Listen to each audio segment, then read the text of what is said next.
And I feel like as a Beaumont City Council member leader, who are we as a community to say any city is better than ours? I'm a firm believer of Beaumont can be whatever the people who live here chooses for it to be. Hello, everybody, and welcome to the Beaumont Beat video podcast, where we move with the heartbeat of the city. I'm your host, Tracy Koenig. I'm sure you've heard by now, Beaumont is holding its first bond election in 43 years, and that's before many of you were even born. So it's a first for many of us here, and it's important to understand how it works, what it means for our community, and for you individually as a homeowner. So today, we're tackling some of the most common questions and concerns about the upcoming election, and hoping to clear up some of the misinformation as well that's out there. And to help us navigate it all is Beaumont's Mayor Pro Tem, A.J. Turner, and the city's Economic Development Manager, Christina Lokey. They're going to be joining us to break it all down for us in just a moment. But before we get into all that, I have a quick announcement for you. The Beaumont Fire Department is proud to join cities all across the nation as a part of Project Firebuddies. Now, this is a program meant to bring joy and to support children battling terminal illnesses. And the city is hosting its first ever fundraiser with a cocktail party Saturday, October 11th from 6 to 9 p.m. It's at 434 Fannin Street. And you can check out BeaumontTexas.gov/firebuddies for tickets and more information. Okay, let's get into today's bond conversation, and thank you both for joining me, by the way. First off, let's walk the voters through how each of these projects were identified and prioritized. How did they get on the ballot? I think the most important thing is to talk about the deep and Dell history of how all this came about. And it kind of started with a strategic plan back in 2021. And the strategic plan, all we did as a council is we identified the key issues and concerns that were in our community. And those were infrastructure, quality of life, public safety, economic development, and so on. So we had a list of items that were issues in the city of Beaumont. And after we put that list of items together, a consultant came in and helped us group those items and prioritize those and put them in different categories and buckets. After the consultant came in, then we formalized a committee. And when the committee was formalized, guess what? Council turned over. So literally, we started the strategic plan with one mayor. We ended the strategic plan with another mayor. And then a new council came on. And when a new council came on, we put the committee together to kind of identify these projects where initially it was over billions of dollars. But this committee came together, these 17 people that we all appointed, and to take it a step further, when a new council came on, some committee members were removed because new council members wanted people who represented them. So the new council members came on, made their appointments, and then they identified roughly $210 million that we would move forward. They grouped these propositions, but it doesn't end that way. The council still has full autonomy and authority to make changes, add things, and finalize it, because the buck stops at council, and that's what took place. And also, we do want to mention that they did do a survey of the community, because initially infrastructure didn't have as much on there as it does now. So they took that into account, right? Well, yes, and more importantly, all of these bond meetings are actually available online, and you can watch them from start to finish, including having access to every one of the presentations that the committee was able to see. More importantly, these projects came from a community investment plan, which is very similar to a capital improvement plan. And what that is that it showcases all of the projects the city has slated for the next 5 years, whether that be in drainage, in streets, facilities, downtown development, the list goes on. And not only were we able to utilize the capital improvement plan or community investment plan, but we also were able to use the ParksMasterPlan. It is really unique because the strategic plan identified the lack of money and funding into our park structure. And so by utilizing this ParksMasterPlan, it's over 80-page document that identified all of the needs currently in assessing our parks and the conditions, whether it would be instilling it handicap accessibility or upgrades. Okay, now we talked about some of the items then and how we got to where they are now on the propositions, but a lot of people have questions about how they're grouped, particularly when it comes to the multipurpose center being in with our public safety, and that's gotten a little bit of questions there. So let's try to explain that a bit. What I love about that is ultimately we as council members, it's our obligation and duty to work together to make this city the best team for the city of Beaumont. And that's exactly what we did when it came to these facilities.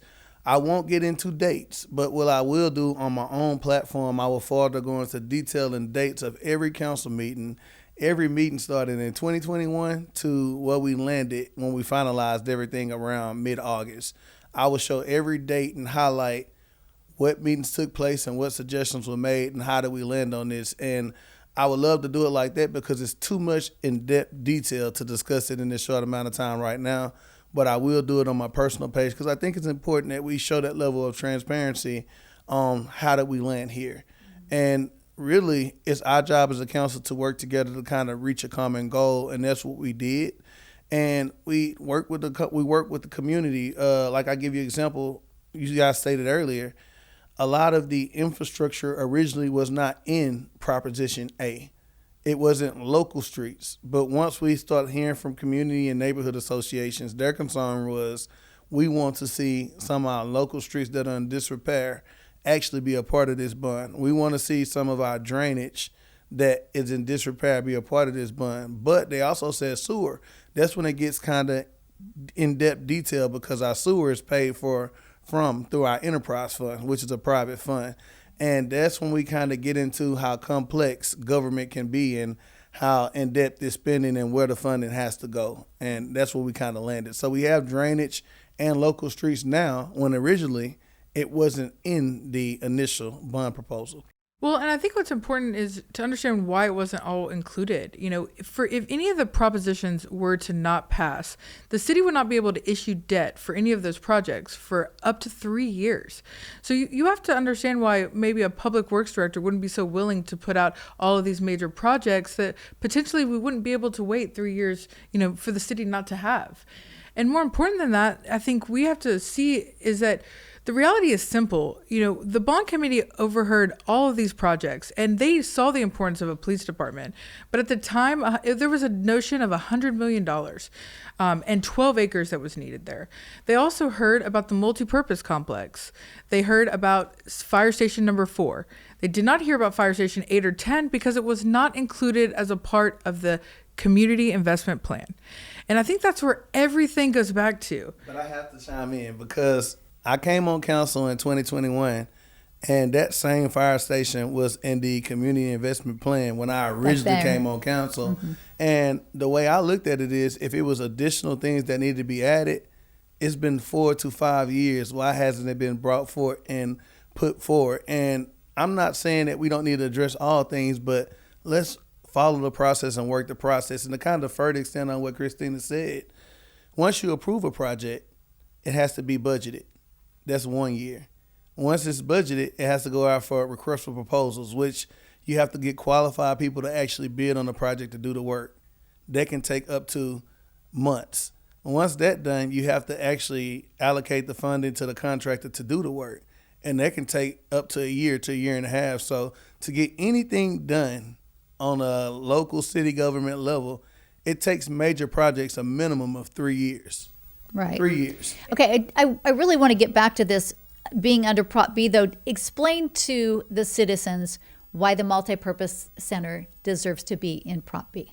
Initially, it was only looked at as only sports, but when originally the council talked about it in 2021, we talked about co-op classrooms to do partnerships with Lamar University and industry to actually give these kids opportunities in life to get ahead and see what's next once they graduated.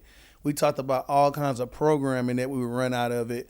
And recently, we even had the Boys and Girls Clubs of America approach Beaumont about operating out of our facilities when they seen what we were trying to do. And I don't mind saying that because we just had a meeting with all stakeholders and leaders in the community about them coming. And I did announce it on the record at the city council meeting. But the sports tourism was a big impact in our reasoning why, because when we looked at our tourism in Beaumont, which is the revenue coming to Beaumont, baseball, youth baseball, and birding were leading at 1 and 2.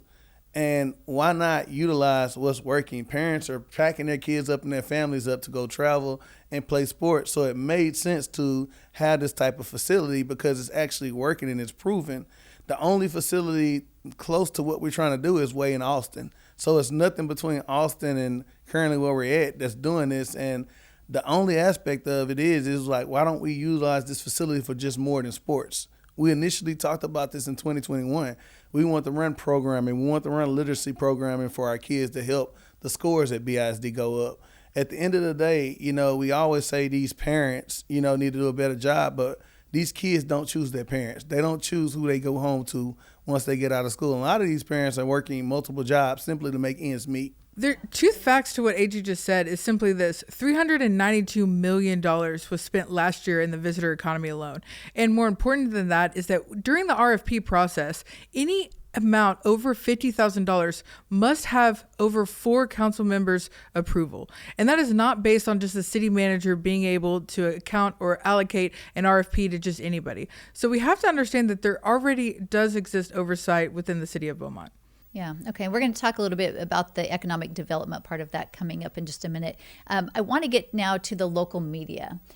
There's been a lot about the bond so far printed in local media. What do you think the media, how are they shaping this whole narrative and the conversation around the bond, in your opinion? I go back to growing up and being raised in the city of Beaumont, Texas. I always knew that this city has always had a biased media. And I think being in this role and over this bond, I've never seen how prevalent one side of the conversation has been. Why do you think that is? Explain that. Unfortunately, it's because citizens only have time for sound bites, and they don't necessarily give themselves the time for the full transparency to look up the facts and the information themselves. We've continued to be compared to BISD, which is not the city of Beaumont, and more importantly than that, been accused of doing things that the city really hasn't had any history of doing. If you go back, or please pull any open records request in which the city has found misappropriations or the lack of lying to constituents or giving funding for something other than is being used.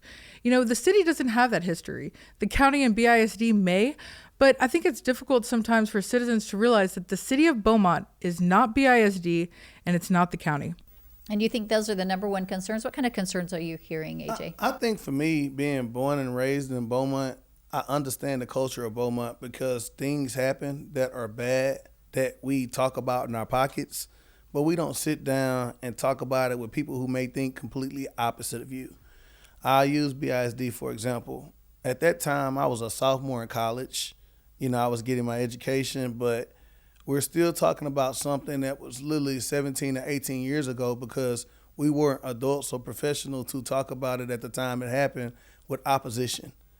I think dialogue, when we have difference of opinion, if we can sit down and talk about it, we can understand why each other's perspectives are the way they are.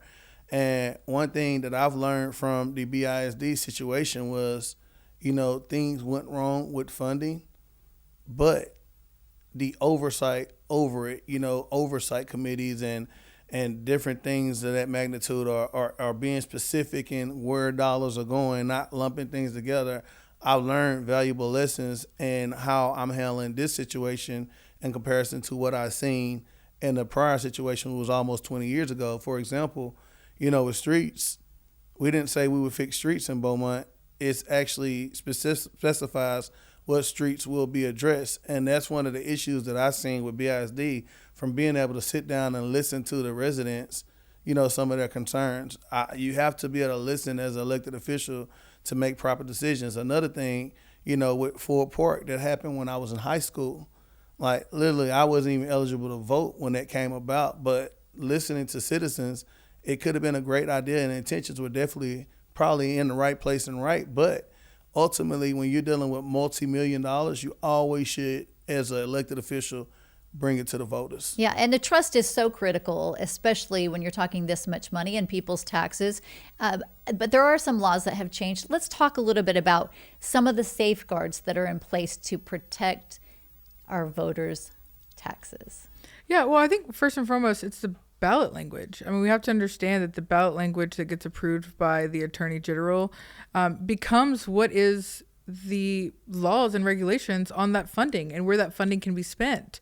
And so while there may be some possibilities of movement happening within an individual proposition, it's not necessarily allowing for movement to fund a completely separate project that hasn't been mentioned at all. And there has been a lot of education to point out to how much money will go to each project. So there will be accountability there as well. Well, and again, BeaumontBonds.com and the City of Beaumont website. It's incredible to see just how much each project has indicated an exact value. And not only have we outlined exactly what those projects are, but we've ensured that there's contingency funding to allow for project managers and bond managers to oversee that the spending is not only fair, but more importantly, using things like CMAR, which is Construction Managers at Risk, which allows for the projects to be funded and allocated in this manner. I'm going to simplify it. So we're going to say that the police station, you as a construction manager have $50 million, and that's going to be the cap as to what this police station costs. So if something happens tomorrow and the price of wood has tripled, you're going to know that you cannot exceed that $50 million, and you're going to do with what you can with that funding. And so I think that what's really encouraging about this is that while the city of Beaumont may not have seen a bond in 43 years, many other cities have, and there's already safeguards and new legislation that has just been approved that allows for more oversight and to follow the law. The city of Beaumont is not going to be able to do anything against the law, and those laws exist. Okay, and also I want to mention, AJ, in council meeting, these projects are going to have to come to you to show progress, right? And there's also open records, so people can always do an open records request for any of these projects, right? And that's something that the council will hold those who are working on each of these projects. Yes, ma'am. Not only is it going to come to us, you have heard a sentiment throughout council for a form of oversight. So currently, me and the mayor and city manager as well as council members are looking at ways that we can put this oversight committee that is acceptable to actually look at things and actually recommend them to city council. To give you an example, with our planning and zoning, before anything comes to city council, it goes to planning and zoning. Once it goes to planning and zoning, they make a recommendation either to support or deny it coming to council. Right. And it's not often at all. I almost think since I've been on council, almost everything that their recommendation has been, it has aligned with the role and what council has done. And that's the level of transparency that we're looking to go with towards this bond. So possible advisory committee to oversee the funds. Yes, ma'am. Okay. Similar to the history of what we've seen happen in Beaumont, we're trying to put these stipulations and things in place to make sure we're being overly transparent with the community. And to take it a step further, we do have an audit committee in the city of Beaumont. To be honest, I serve on the audit committee as well with our mayor and council member Corey Crenshaw. So not only do we have that level of oversight we're looking to do with a committee, but we also have council members who sit in with the auditors, and we can ask any question we want to ask, and it's open. We literally audit the records, we audit the finances, and since I've been on council, every year the city of Beaumont has came back with a clean audit.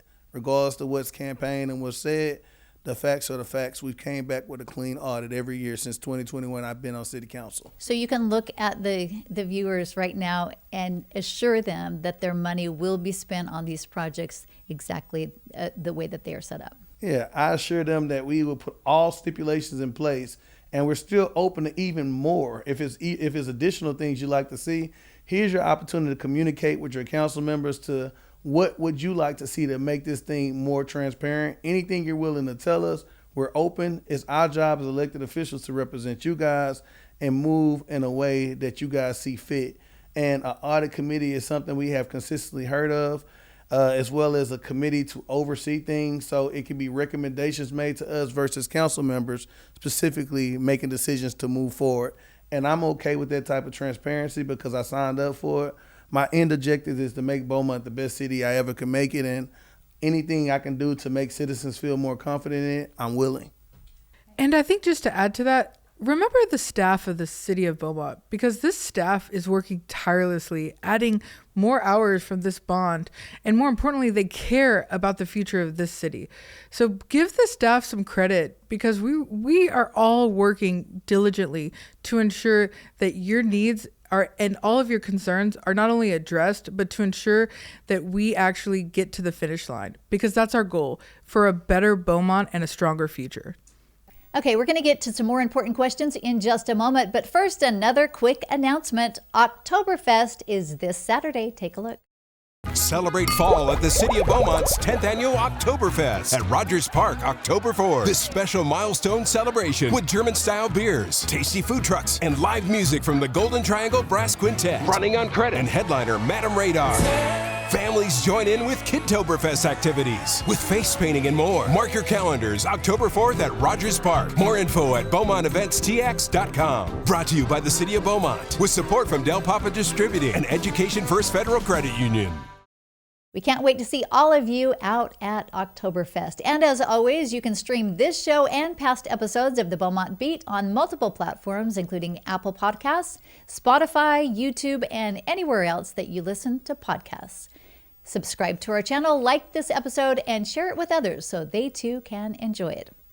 And we're always looking for new topics, so drop us a comment to let us know what you'd like to see in future episodes. All right, now back to our conversation with Beaumont Mayor Pro Tem A.J. Turner and our Economic Development Manager, Christina Lokey. I want to get back to the sports complex because I've seen some people kind of referencing Ford Park and worried in that sense. How does this compare to Ford Park and what we have out there, and how will it be different?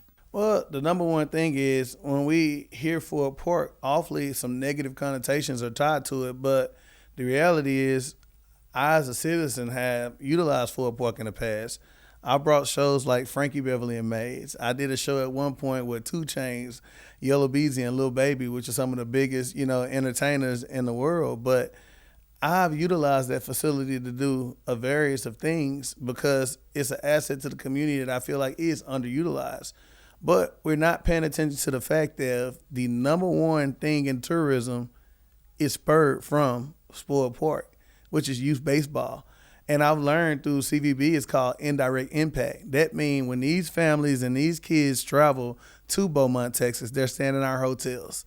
They're eating in our restaurants. They're gassing up at our gas stations. They're stopping at Academy to grab a bat or a glove. They're going to Dick's Sporting Goods to grab some tights or whatever you need. And every time they spend money in reference to Beaumont, Texas, it comes back to the local economy. So I kind of look at what people will look at as a black eye. I look at the positive and what's actually coming from it. But in theory, the difference is it's actually going to the voters.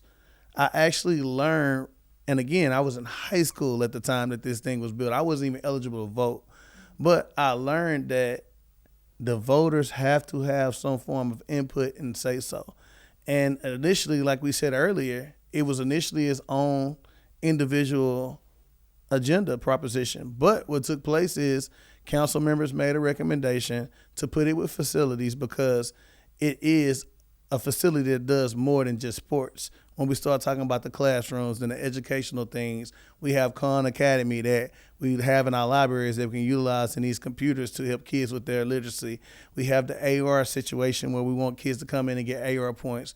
We're even looking at how can we utilize this thing in the week for citizens, not just the weekend when the economic development impact part kicks in. And I kind of pass it to Christina when we go from there. Okay, and I want to talk about that because she gets excited about this with the economic development. But tell us a little bit about how the look would be apart from the classrooms and that type of thing that Councilman Turner talked about. But the Legends facility, it would be kind of like that, right? Tell us a little bit about it. It will. So Legends in Bryan College Station, if you haven't had a chance to look it up, it's an incredible project. Not only does it have the basketball courts that transition to volleyball and pickleball courts, very similar to what we're proposing, but more importantly, it has an esports center. And what we have to understand with esports is it's basically a room full of computers and computer monitors, and it allows for them to be able to game all at one time. But what's more important than that is that they actually utilize it so that any type of citizen during the week is able to come in and have an access to a computer and Wi-Fi and printer capabilities, which we just don't realize is not what everyone has in their household. But more to that, I think, is just the amount of reoccurring tournaments and the business that can be accumulated. What's the potential economically there? You know, for Legends has seen anywhere from, they were told $500,000 to $2 million per court. And they've seen very close to over $1.5 million in such a short period of time. And you love the fact that we're located right along the interstate, which not other sports complexes. I have to say, after spending 7 years in the Convention and Visitors Bureau, there's one thing that we've really learned is that Ford Park fields may not be the nicest or best fields that are out there, but it's the most convenient being located across Interstate 10. More importantly than that is the strategic plan. We've mentioned the strategic plan, and if you would like, you're able to see it online, or you could actually ask for open records request. And while you're doing it, ask for a strategic plan outside of the previous one or any given year. It's been over 20 years since the city of Beaumont had a strategic plan, and that's what we should be talking about. Because now with this new administration, not only do we have a strategic plan, but it's been outlined and identified for Beaumont to become a sports tourist destination, which means we had a consultant come in and look at all and assess all of the pros and cons and a SWOT analysis of what the city of Beaumont had to offer. And they came to terms with the fact that if Beaumont became a sports tourist destination, it would be the most profitable and have the highest return for the city of Beaumont. Okay. And just to put that in perspective, Beaumont, Texas was named football capital of the world. Since I've been on council, Kelly High School has won a baseball championship. Beaumont United and Westbrook has won over 50% of the state basketball tournaments in San Antonio in the last 5 years. So that means in the last 5 years, Beaumont has went out there and competed against every school in the market in Texas, and we came out victorious. Look what Kelly did with baseball. The football capital of the world from the NFL, that was our title. And sometimes there's nothing wrong with living in our truth. And one thing that we're realizing is these parents are traveling with their kids, whether it be in gymnastics, whether it be tennis, whether it be pickleball, whether it be soccer, whether it be track. They're coming to cities and bringing their families, and they're spending dollars. And that comes back into our local economy, and we have to look at that. But we can utilize this facility through the week for the residents of Beaumont with some of the things we mentioned. Cheerleading, baton twirling, futsal. I mean, there's so much more sports than what he just mentioned. Mm-hmm. Okay, let's get on to the next topic, and I want to talk about downtown. There's a lot of interest there, and the focus has been kind of the riverfront and that area. Let's talk about that and what makes us think at this point that this is the time for downtown Beaumont to grow, because there have been some people saying, Crockett Street didn't succeed and downtown won't ever be what council hopes it to be. What's your answer to that? First off, I just want to say Crockett Street was not the city of Beaumont. And if I had one of the owners of Crockett Street in this room right now, he would tell you that management and some other issues internally was some of the reasonings why Crockett Street happened the way it did. And I want to be that frank and honest because there's so much misinformation on downtown. We hear crime. It's too dangerous to go downtown. We have to commend the planning and zoning. They have done an incredible job. Director Demi Ingman has a vacant building registry that has not only transformed what some of the downtown buildings look like, but it's secured the buildings and it's allowed for, shifts in ownership. We have about 7 buildings downtown that are owned by new owners, and they're having plans or types of, 3 to 6 years of getting them back to not being vacant anymore and getting off of that vacant building registry. So there is things that the city is currently doing. And outside of that, you have to see economic development. We say it over and over again, but truly economic development is more than just actual development. It includes jobs, ways of life, and honestly making quality of life an essential impact for the city. So, So what's on the bond in the downtown area that will help to further those? So Proposition D, currently right now, Riverfront Park Extension, we are looking at 2 parts. One part would be parallel to Riverfront Park. Currently right now, there's a concrete path, there's 2 pavilions, and there's a few benches and outdoor seating areas. That's it. So if you as a family were to go to Riverfront Park, there wouldn't be much more for you to do other than see the beautiful view. That's where Proposition D comes in. It's the Riverfront Park Extension. That part 1 would be parallel, would be integrated for family friendly, having some splash pads, some also additional seating, some shaded areas as well. And then the second part would actually be located adjacent to the new convention center at the 555 previous property location. And that is not only going to be fully integrated with the amphitheater that's connected to the convention center, but more importantly to that, you're going to be able to have the walkability, the accessibility to go from Riverfront Park to the downtown riverfront landing site where the hotel and convention center one day will be slated to be. All right. I think I have to take it a step further, because when we talk about downtown in the city of Beaumont, we're looking at a facility right behind you guys that is a City of Beaumont facility. And I would say that no one in Beaumont can't say that the event center downtown in Beaumont is not the jewel or maybe the most precious treasure we actually have in the City of Beaumont. And that was a City of Beaumont project that's not only booked up 2 years in advance. So we don't never discuss the wins that we actually have had as a city. That did get a lot of pushback in the beginning, right? Yeah. Oh, pushback. It was ridiculous. I like to research history. And again, in the council, if they didn't have vision and they listened to the media and they listened to social media, we wouldn't have the event center that's booked up for almost 2 years in advance. And even the same people who criticize it and critique it, they frequent this facility. And sometimes as an elected official, you got to have thick skin. You know, like if you have vision and you have the numbers and the reports to back up the vision, sometimes you have to move forward. And this is one of those processes where ultimately we're giving the voters the decision to decide what you want the city to be. It's kind of funny. I took my daughters to Riverport Park, the river cutting, and they were excited, and you know, they were going to a park. And when we got back in the car, my third grader was like, "Dad, that's not a park."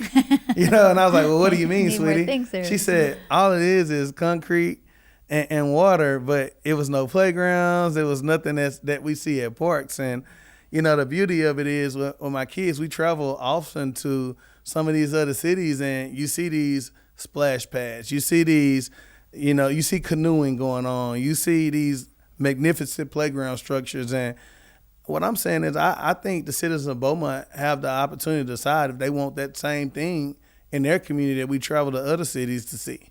Right. Okay. Now, speaking of what the citizens want, it was unanimous that they wanted a lot of infrastructure. And I've had some people ask, why is it not just all infrastructure on this bond proposition if that's what we want and that's what we need? Why other projects on the bond outside of infrastructure? So what I struggled is when I immediately was educated on how a bond works again, it hasn't happened in 43 years, and I'm not even 40 years old yet. So when I was educated that if it fails, we cannot touch a project that can be in dire need for 3 years. As I stated earlier in the introduction, it takes 3 years to get a major project done.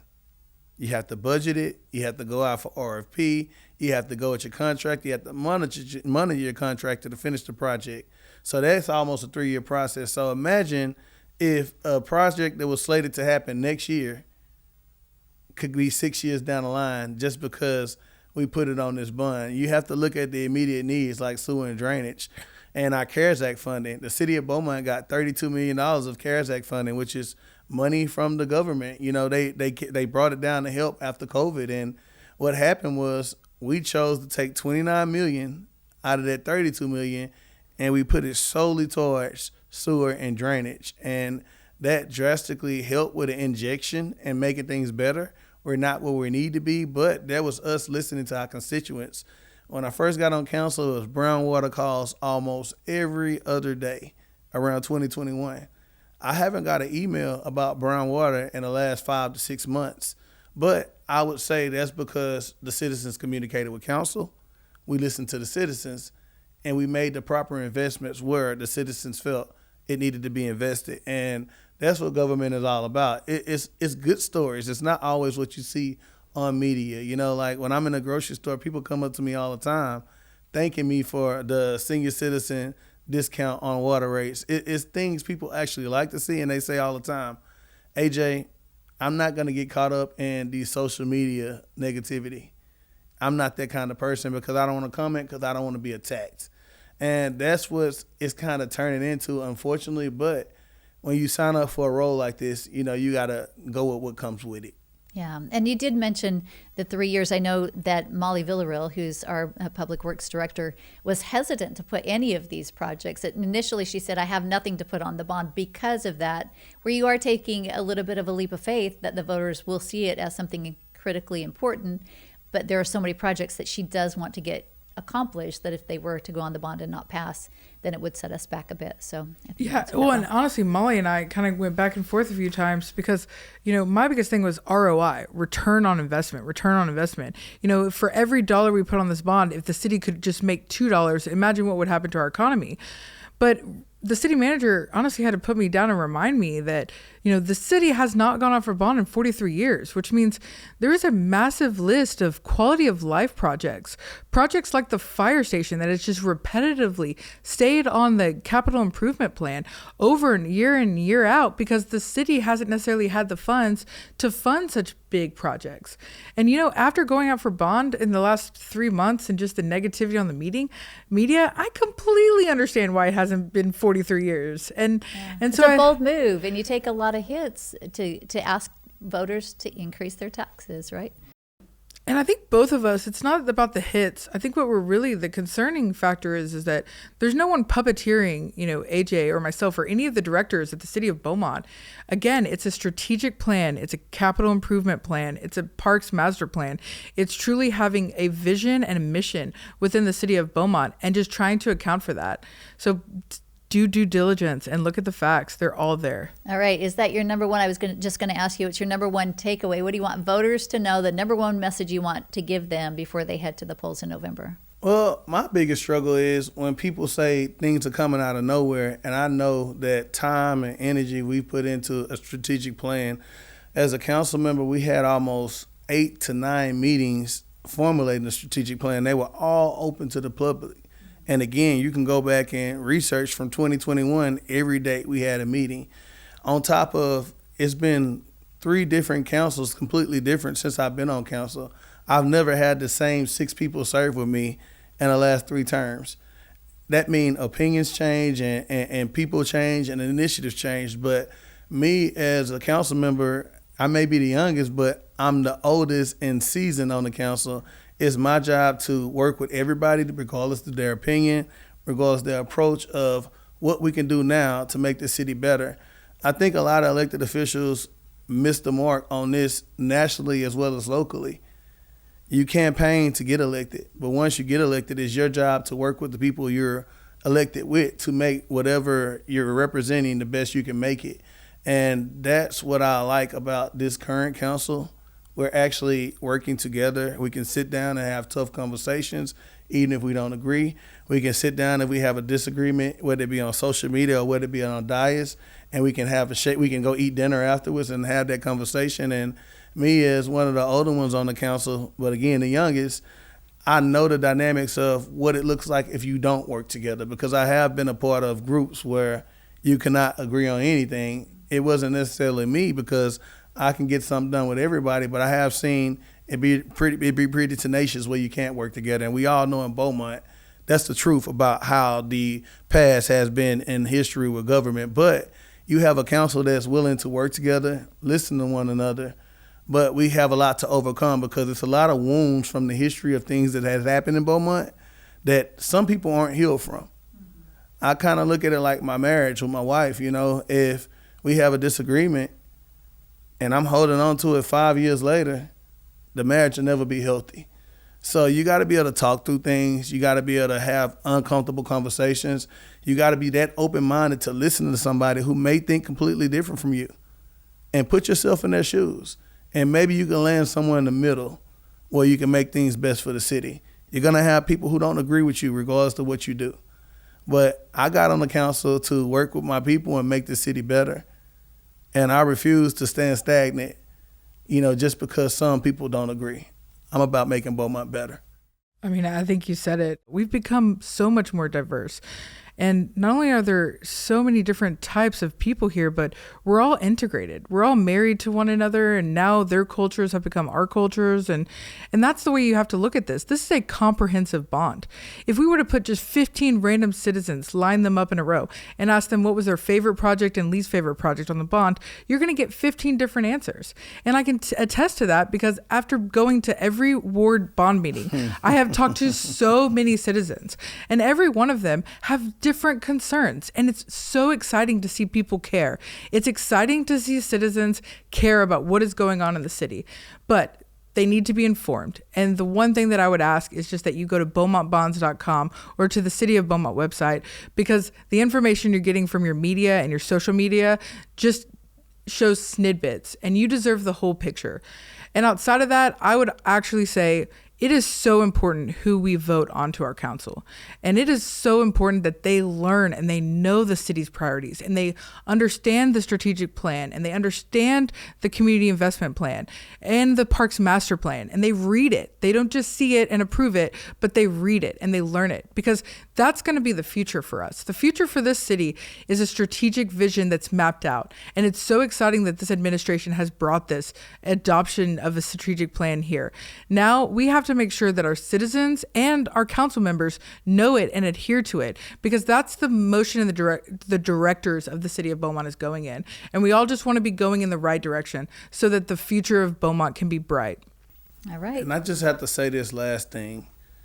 Man, when I travel to NLC, which is National League of Cities, and you get to having dialogue with council members that are in other cities, and they start speaking on how they get projects funded and how things come to pass.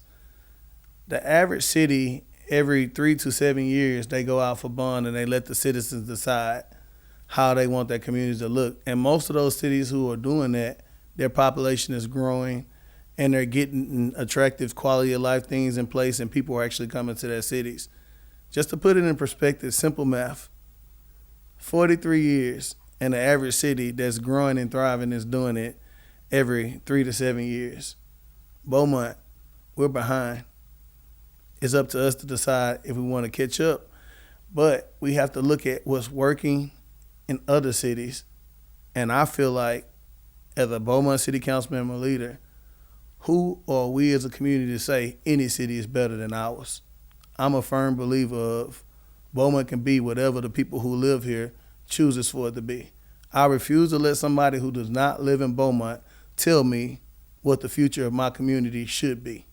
And if you look at comments online and you click residents, it'll show most of the people that are negative about our community do not even reside in Beaumont city limits. And I refuse to let those people tell me, as a council member and leader, what this city will be. All right. Thank you both so much for your time, for your information, for your heart for the city, and appreciate all that you do here for the city of Beaumont. And we want to remind you the city's final Beaumont Bond Open House is Thursday, October 16th at the Downtown Event Center. Now, you want to join us at 6 p.m. online for a virtual event, and then at 7 p.m. in person. There's also a virtual open house online right now that will walk you through each bond proposition step by step. Just go to BeaumontBonds.com. And the most important thing, of course, is that you exercise your right to vote. Early voting runs from October 20th to the 31st, and Election Day is November 4th. Check out BeaumontTexas.gov/election for all your voting location information. And we'd love to have you join us for our next episode of the Beaumont Beat. We'll be talking with the Beaumont Fire Department about their Fire Buddies program and how you can help them spread joy to critically ill children in our community. For now, though, I'm Tracy Kennick. Thanks so much for tuning in to the Beaumont Beat, where we move with the heartbeat of the city. We'll see you next time.